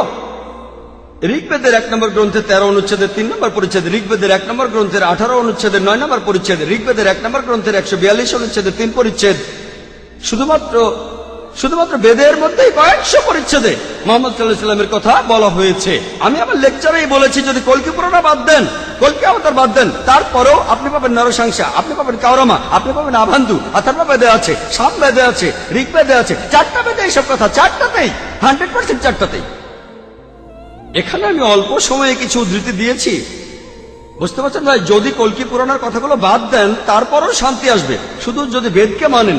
আসল কথা হলো تعالوا إلى كلمة سواء بين وبينكم এসো সেই কথা যাহা তোমাদের এবং আমাদের মধ্যে এক। আমি জানি হিন্দুদের অনেকে ভগবদ গীতা আর পুরাণাকে শ্রদ্ধা করে, সেজন্য এগুলো উদ্ধৃতি দিয়েছি। যদি ভগবদ গীতা আর পুরাণের কথা বাদ দেন তারপরও ঋগ্বেদে জিহাদের কথা আছে, ঋগ্বেদে জিহাদের কথা আছে, আরো অনেক কিছু। তাই শুধু বেদের কথাগুলো নিলে আমার লেকচারের বেশিরভাগই একই রকম থাকবে। আশা করি উত্তরটা পেয়েছেন। এবার আপনার অন্য প্রশ্নটার উত্তর দেই যে হিন্দুজমে কেন বিশেষ কিছু লোক ধর্মগ্রন্থ পড়তে পারে, অন্যরা পারে না। আপনি বললেন ব্রাহ্মণরা বেদ পড়তে পারে, ক্ষত্রিয়রা সেটা শুনতে পারে, কিন্তু শূদ্ররা শুনতে পারে না। এখন শূদ্ররা কি হিন্দু? বেদের কথা অনুযায়ী মহান সৃষ্টিকর্তা তার মাথা থেকে সৃষ্টি হয়েছে ব্রাহ্মণ, অর্থাৎ শিক্ষিত সমাজ। স্রষ্টার বুক থেকে ক্ষত্রিয়রা, যোদ্ধা সমাজ। উরু আর পাকস্থলী থেকে সৃষ্টি হয়েছে বৈশ্যরা, ব্যবসায়ী সমাজ। স্রষ্টার পা থেকে সৃষ্টি হয়েছে শূদ্ররা। তাহলে এটা একটা বর্ণ প্রথা যেটা আছে হিন্দুইজমে, আর আমি এটা মানি না। এমনকি সংস্কারকরা রাজা রামমোহন রায় তিনিও মানেননি, জাস্টিস রানারে তিনিও মানেননি। আল্লাহ পবিত্র কোরআনে বলছেন, সূরা হুজুরাতে 13 নম্বর আয়াতে উল্লেখ আছে, يا أيها الناس إنا خلقناكم من ذكر وأنثى وجعلناكم شعوبا وقبائل لتعارفوا إن أكرمكم عند الله أتقاكم إن الله عليم خبير। ও মানুষ জাতি, আমি তোমাদের সৃষ্টি করেছি এক পুরুষ ও এক নারী থেকে, পরে তোমাদের বিভক্ত করেছি বিভিন্ন জাতীয় গোত্রে, যাতে তোমরা একে অপরের সাথে পরিচিত হতে পারো। এজন্য নয় যে তোমরা একে অন্যকে ঘৃণা করবে। আর তোমাদের মধ্যে আল্লাহর নিকট সেই ব্যক্তি সবচেয়ে মর্যাদা সম্পন্ন যার রয়েছে তাকওয়া, যেটা দিয়ে বিচার করা হবে। সেটা জাতবর্ণ না, গায়ের রং না, আর লিঙ্গ না, সেটা হলো তাকওয়া, আল্লাহকে মেনে চলা, ন্যায়পরায়ণতা, ধার্মিকতা। আল্লাহ কোরআনে বলছেন সূরা ইসরার 70 নম্বর আয়াতে উল্লেখ করা আছে যে ولقد كرمنا بني آدم আমি তো সব আদম সন্তানকে মর্যাদা দান করেছি। এখন আপনি হিন্দু পরিবারে বা খ্রিস্টান পরিবারে বা মুসলিম পরিবারে জন্মান, যদি বনি আদম হয়ে থাকেন, যদি মানুষ হয়ে থাকেন, আপনি মর্যাদা পাবেন। ইসলাম ধর্মে পৃথিবীর সব মানুষই সমান। আপনি যে জিনিসটা দিয়ে উপরে উঠতে পারেন সেটা তাকওয়া, আল্লাহকে মেনে চলা, ধার্মিকতা দিয়ে, ন্যায়পরায়ণতা দিয়ে। হিন্দুজমের বর্ণভেদটা আমি মানি না। আমি যেটা বিশ্বাস করি, অনেক পণ্ডিত বলেন এই নিয়মটা বানানো হয়েছে যাতে উঁচু বর্ণের ব্রাহ্মণরা শাসন করতে পারে। এখানে তাদের কথাটা হলো, তুমি শূদ্র, তুমি নিচু বর্ণের শূদ্রের মতোই থাকো। যদি আমার সেবা করো, পরের জীবনে তুমি ভালো মানুষ হবে, তবে এই জীবনে আমার সেবা করো। তাই আমার মতে এগুলো সৃষ্টিকর্তার কথা নয়। আর এজন্যই হিন্দু ধর্মের সংস্কারকরা এই প্রথার বিরুদ্ধে কথা বলেছেন, ব্রাহ্মণদের বিরুদ্ধে বলেছেন, ক্ষত্রিয়দের বিরুদ্ধে বলেছেন। আমার মত অনুযায়ী ভালো করে দেখলে এই বর্ণ প্রথাটা একটা ভুল। আর এই ধর্মগ্রন্থ সবাই পড়তে পারে, হোক সে ধনী বা গরিব, হোক সে ব্যবসায়ী অথবা যোদ্ধা অথবা রাজা, কারণ এই বইটা স্রষ্টার কাছ থেকে এসেছে, মহান সৃষ্টিকর্তা। আর প্রত্যেকেরই জানা উচিত স্রষ্টা আমাদের কি নির্দেশ দিয়েছেন। আশা করি উত্তরটা পেয়েছেন। আমি শশাঙ্ক শেখর, এসেছি রাঁচি থেকে। আমি এখানে সত্যভামা কলেজে ইঞ্জিনিয়ারিং পড়ছি। স্যার, আজকের অনুষ্ঠানে আপনার লেকচার শোনার পর ইসলাম ধর্ম আর মুসলমানদের সম্পর্কে আমাদের ভুল ধারণা দূর হয়ে গেছে।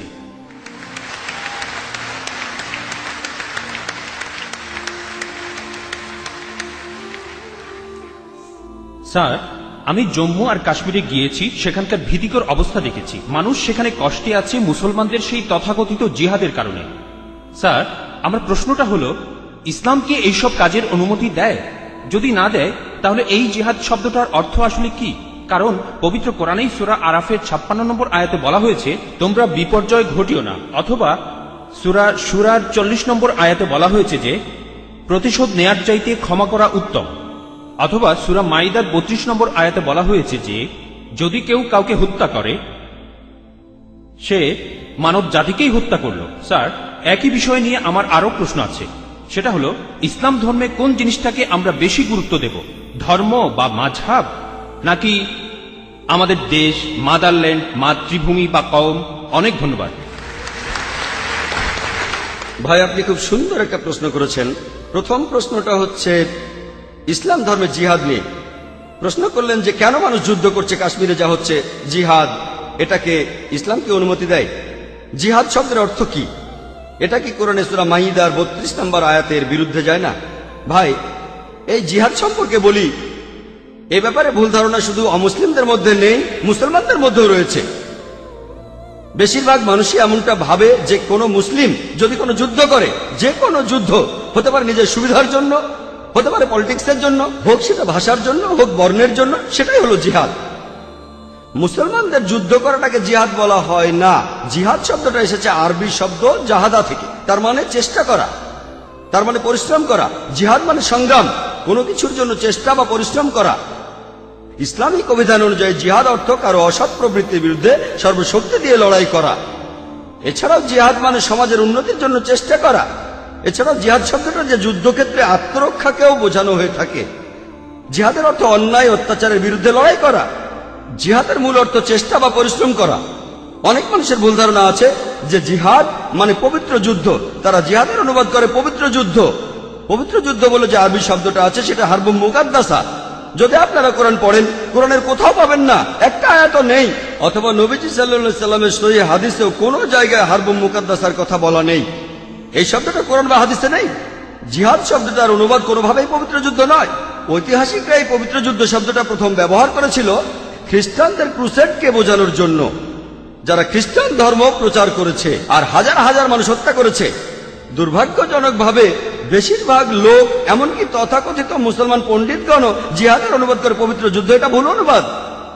জিহাদ শব্দটার অর্থ চেষ্টা বা পরিশ্রম করা। অনেক সময় এই চেষ্টাটা যুদ্ধক্ষেত্রে হতে পারে, সেই যুদ্ধটাও হবে আল্লাহ সুবহানাহু ওয়া তাআলার পথে, সেটা কিতাল ফি সাবিলিল্লাহ। একটা প্রশ্ন করা হয়, ইসলামে কেন যুদ্ধ আর হত্যার অনুমতি দেওয়া হয়েছে? ইসলামের অনেক সমালোচক আছেন যারা বলেন ইসলাম খুব নিষ্ঠুর একটা ধর্ম। ইসলাম সব সময় বলে অমুসলিম কাউকে দেখলে তাকে মেরে ফেলো। অনেকেই বলেন, ইন্ডিয়াতে এরকম একজন আছেন অরুণ সুরি, তিনি একটা বই লিখেছেন দ্য ওয়ার্ল্ড অফ ফতোয়া।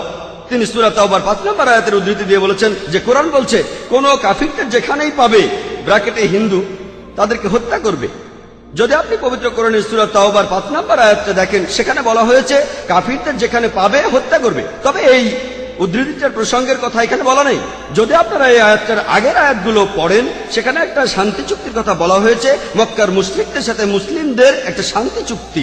পবিত্র কোরআনের সূরা তাওবার প্রথম 4টা আয়াতে মক্কার মুশরিকদের সাথে মুসলমানদের একটা শান্তি চুক্তির কথা বলা হয়েছে, আর মক্কার মুশরিকরা এই শান্তি চুক্তিটা ইচ্ছা করেই ভেঙেছিল। এরপর আল্লাহ তাআলা 5 নম্বর আয়াতটা নাজিল করলেন মুশরিকদের সম্পর্কে। সেই আয়াতে আল্লাহ মুসলিমদের বললেন সবকিছু 4 মাসের মধ্যে ঠিক করে ফেলো, না হলে যুদ্ধ ঘোষণা করো। আর যুদ্ধক্ষেত্রে আল্লাহ বলেছেন যখন শত্রুরা তোমাকে আক্রমণ করতে আসবে, তুমি শত্রুদের হত্যা করবে। এই আয়াতটা যুদ্ধক্ষেত্রের কথা বলছে। যখন শত্রুরা তোমাকে মারতে আসবে, ভয় না পেয়ে লড়াই করো। আজকের দিনে একজন আর্মি জেনারেল তার দলের সৈন্যদের মনোবল চাঙ্গা করার জন্য সেই জেনারেল বলবেন যে যখন শত্রুরা আসবে তাদের মেরে ফেলো। আর অরুণ সুরি 5 নম্বর আয়াতটা বলার পরে চলে গেছেন 7 নম্বর আয়াতে, কারণ 6 নম্বর আয়াতে উত্তরটা আছে। পবিত্র কোরআনের সূরা তাওবার 6 নম্বর আয়াতে উল্লেখ করা হয়েছে, যদি কোনো কাফির তোমার কাছে আশ্রয় প্রার্থনা করে, যদি তারা শান্তি চায়, তাহলে তোমরা তাদের নিরাপদ স্থানে পৌঁছে দেবে। শত্রু যদি আশ্রয় প্রার্থনা করে, তাদের নিরাপদ স্থানে পৌঁছে দাও। আজকের দিনের সবচেয়ে ভালো আর্মি জেনারেল খুব বেশি হলে তার সৈন্যদের বলবেন যে শত্রুদের চলে যেতে দাও। এখানে আল্লাহ বলছেন তাদের শুধু ছেড়ে দিও না, তাদের কোনো নিরাপদ স্থানে পৌঁছে দাও। যখনই কোরআনে যুদ্ধের প্রসঙ্গে কথা থাকে, আরেকটা হলো সূরা আনফালের 60 নম্বর আয়াতে উল্লেখ আছে, তোমাদের শক্তি ও অশ্ববাহিনী প্রস্তুত রাখো আর শত্রুদের আক্রমণ করো। পরের আয়াতে বলছে কিন্তু শত্রুরা যদি সন্ধি করতে চায় তুমিও সন্ধি করো। তাহলে যে আয়াতগুলোতে যুদ্ধের কথা বলা হয়েছে তার পরের আয়াতেই বলছে যদি তারা শান্তি চায় শান্তিই ভালো। এখন আরেকটা প্রশ্ন, সূরা মাইদার 32 নম্বর আয়াতে কি বলছে বা সূরা নিসার 40 নম্বর আয়াতে কি বলছে যে যদি কোনো মানুষকে হত্যা করা হয় তাহলে সে যেন পুরো মানুষ জাতিকে হত্যা করলো। এটাই হলো ইসলামের আসল কথা। যদি কেউ কোনো মানুষকে হত্যা করে, হোক সে মুসলিম বা অমুসলিম, যদি সেটা হত্যা বা ধ্বংসাত্মক কাজের অপরাধে না হয়, যদি দুর্নীতির অপরাধে না হয়, তাহলে সে যেন পুরো মানুষ জাতিকেই হত্যা করলো। আর কেউ যদি কোনো মানুষকে বাঁচায় তাহলে সে যেন পুরো মানুষ জাতিকে বাঁচালো। এখন আপনারা যদি ভগবদ গীতা পড়েন, ভগবদ গীতার 2য় অধ্যায়ের 50 অনুচ্ছেদে আছে, বলা হয়েছে শ্রীকৃষ্ণ এখানে অর্জুনকে জিহাদ করতে বলেছেন। চেষ্টা, যদি আপনারা পড়েন মহাভারত, মহাভারতের হাজার হাজার অনুচ্ছেদে যুদ্ধের কথা রয়েছে, হাজার হাজার অনুচ্ছেদে। কোরআনে যত যুদ্ধের কথা আছে তার চেয়ে অনেক বেশি। মহাভারত একটা ধর্মগ্রন্থ, আপনারা হয়তো জানেন। এখানে রাজ্য নিয়ে একটা যুদ্ধের গল্প রয়েছে পাণ্ডব আর কৌরবদের মধ্যে। পাণ্ডবদের 5 ভাই আর কৌরবরা 100 ভাই, যুদ্ধ। আর ভগবদ গীতা হলো মহাভারতের অংশ। 18টা অধ্যায় কৃষ্ণের কথা। প্রভু তিনি উপদেশ দিচ্ছেন অর্জুনকে। অর্জুন বলছে, এটা আছে ভগবদ গীতার 1 নম্বর অধ্যায় 42 থেকে 46 অনুচ্ছেদে, আমি আমার আত্মীয়দের সাথে যুদ্ধ না করে নিরস্ত্র অবস্থায় এই যুদ্ধক্ষেত্রে মরে যাব। কিভাবে জ্ঞাতিভাইদের সাথে যুদ্ধ করব? কৌরবরা আমার জ্ঞাতি ভাই, যুদ্ধ না করে আমি বরং যুদ্ধক্ষেত্রে নিরস্ত্র অবস্থায় মরে যাব। ঠিক তখনই শ্রীকৃষ্ণ জানেন তিনি কি বলেছিলেন? 2য় অধ্যায় 2 আর 3 অনুচ্ছেদে আছে, তোমার মনে এমন অশুদ্ধ চিন্তা এলো কিভাবে? এটা একটা পাপ। তুমি এতটা দুর্বল হলে কিভাবে? তোমার হৃদয় দুর্বল হলো কিভাবে? শ্রীকৃষ্ণ নিজেই বলেছেন যে অর্জুনের চিন্তাটা ঠিক নয়, এটা অশুদ্ধ চিন্তা, এটা একটা পাপ। এটা করলে তুমি স্বর্গে যেতে পারবে না, তুমি বেহেশতে যেতে পারবে না। এরপরে ভগবদ গীতার 2য় অধ্যায়ের 31 থেকে 33 অনুচ্ছেদে আছে, শ্রীকৃষ্ণ তিনি বলেছেন, তিনি অর্জুনকে বলেছেন যে ক্ষত্রিয়দের দায়িত্ব হলো যুদ্ধ করা। যদি যুদ্ধ না করো তাহলে স্বর্গে যেতে পারবে না। আর যুদ্ধ না করলে তুমি একটা পাপ করবে। যদি ভালো করে দেখেন ভগবদ গীতায় শ্রীকৃষ্ণ বলছেন যে তোমাকে যুদ্ধ করতে হবে। চিন্তা করেন, আমি যদি ভগবদ গীতার এই উদ্ধৃতি দিয়ে বলি যে শ্রীকৃষ্ণ বলছেন অর্জুনকে তোমার আত্মীয় স্বজনদের যুদ্ধ করে হত্যা করতে হবে, কোন প্রসঙ্গ ছাড়া উদ্ধৃতি দিলে সেটা হবে শয়তানি। আর প্রসঙ্গটা বললে শ্রীকৃষ্ণ অর্জুনকে বলছেন যদি তোমাকে লড়তে হয় মিথ্যার বিরুদ্ধে, সত্যের জন্য, তুমি যে কারো বিরুদ্ধে যুদ্ধ করো, এমনকি সে যদি আত্মীয় হয়। প্রসঙ্গটা বললে অনুচ্ছেদটা যুক্তি আছে। যখন ন্যায় বিচারের জন্য যুদ্ধ করছেন, যদি সেটা আত্মীয় স্বজনের বিরুদ্ধে যায় তাতে কোনো সমস্যা নেই। ভগবদ গীতা আর মহাভারতে এই কথাটাই বলা হয়েছে, সত্যের পক্ষে আর মিথ্যার বিরুদ্ধে যুদ্ধ। যখনই আমি কোনো হিন্দুকে মহাভারত আর গীতার কথা বলবো, সে তো এটা জানে।